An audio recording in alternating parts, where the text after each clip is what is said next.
नमस्कार दोस्तों। तो जीआर एजुकेशन चैनल पर आपका स्वागत है। तो आज हम भारत की संविधान की अनुसूचियों के बारे में पढ़ेंगे।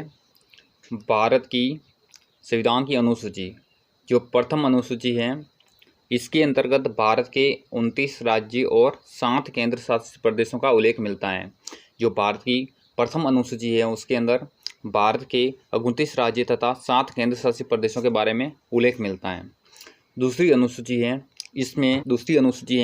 इसमें भारत संघ के पदाधिकृत अधिकारियों, राष्ट्रपति, राज्यपाल, लोकसभा अध्यक्ष और उपाध्यक्ष, राज्यसभा के सभापति, उपसभापति, विधानसभा के अध्यक्ष और उप अध्यक्ष, विधान परिषद के सभापति एवं उपसभापति, उच्चतम न्यायालय और उच्च न्यायालयों के न्यायाधीशों के नियंत्रण, महालेखा परीक्षक आदि को मिलने वाले वेतन, भत्ते तथा पेंशन का उल्लेख मिलता है। जो दूसरी अनुसूची है उसमें राज्यपाल, विधानसभा अध्यक्ष, सभापति, उपसभापति, उच्चतम न्यायालय और उच्च न्यायालय के न्यायाधीशों के वेतन भत्ते संबंधित प्रावधान है। ये तो हो गई प्रथम अनुसूची और ये द्वितीय अनुसूची के बारे में। अगला देखते हैं तीसरी अनुसूची। इसमें भारत के विभिन्न पदाधिकारियों, राष्ट्रपति, उपराष्ट्रपति, उच्चतम न्यायालय और उच्च न्यायालयों में न्यायाधीशों की शपथ का उल्लेख मिलता है। अगर पूछा जाए कि राष्ट्रपति, उपराष्ट्रपति या उच्च न्यायालय के मुख्य न्यायाधीशों की शपथ ग्रहण का उल्लेख किस अनुसूची में मिलता है, तो वो मिलता है तीसरी अनुसूची में। जो तीसरी अनुसूची है वो राष्ट्रपति और उपराष्ट्रपति के शपथ ग्रहण से संबंधित है। चौथी अनुसूची, इसके अंतर्गत राज्य तथा संघीय क्षेत्रों की राज्यसभा के प्रतिनिधित्व का वितरण दिया गया है। चौथी अनुसूची है उसमें राज्यसभा के प्रतिनिधि कहाँ से जाएंगे, कैसे जाएंगे, उसका ब्यौरा पूरा चौथी अनुसूची में दिया गया है। पांचवी अनुसूची, इसमें अनुसूचित क्षेत्रों तथा अनुसूचित जनजाति के प्रशासन नियंत्रण के बारे में उल्लेख मिलता है। जो पांचवी अनुसूची है उसमें जनजातीय क्षेत्र हैं उसके प्रशासनिक नियंत्रण का उल्लेख मिलता है। अब बात करेंगे छठी अनुसूची की। छठी अनुसूची है इसमें असम, मेघालय, त्रिपुरा, मिजोरम राज्यों के जनजातीय क्षेत्रों के प्रशासन के बारे में प्रावधान है।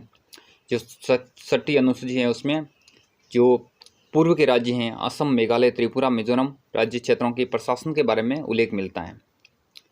अगली बात करते हैं सातवीं अनुसूची। मोस्ट इंपोर्टेंट अनुसूची है सातवीं अनुसूची। इसके अंतर्गत केंद्र व राज्यों की बीच शक्तियों का बंटवारा के बारे में दिया गया है और केंद्र और राज्य के अंदर कौन कौन सी शक्तियों का बंटवारा किया जाता है, कैसे किया जाएगा, उसके अनुसार सातवीं अनुसूची के अंदर बताया गया है। संघ सूची, पहले इसके अंदर आती है 3 सूचियाँ आती है। एक तो आती है संघ सूची, दूसरा राज्य सूची और तीसरी आती है संवर्धित सूची। तो संघ सूची के अंदर इसके अंतर्गत 100 विषय हैं। कितने? संघ सूची के अंदर 100 विषय हैं। इसमें विषयों में कानून बनाने का अधिकार केवल केंद्र को है। संविधान को लागू होने के समय इसमें 97 विषय थे। दूसरा है राज्य सूची। इस सूची में 61 विषय हैं जिस पर कानून बनाने का अधिकार केवल राज्य को है, लेकिन राष्ट्रीय हित से संबंधित मामले केंद्र भी कानून बना सकता है। संविधान के कानून लागू होने के समय इसमें 66 विषय थे। जो राज्य सूची है इसमें 61 विषय हैं जिस पर कानून बनाने का अधिकार केवल राज्य को है, लेकिन राष्ट्रीय हित से संबंधित मामले केंद्र भी कानून बना सकता है। संविधान के लागू होने के समय इसमें 66 विषय थे। अगली सूची की बात करते हैं संवर्धित सूची।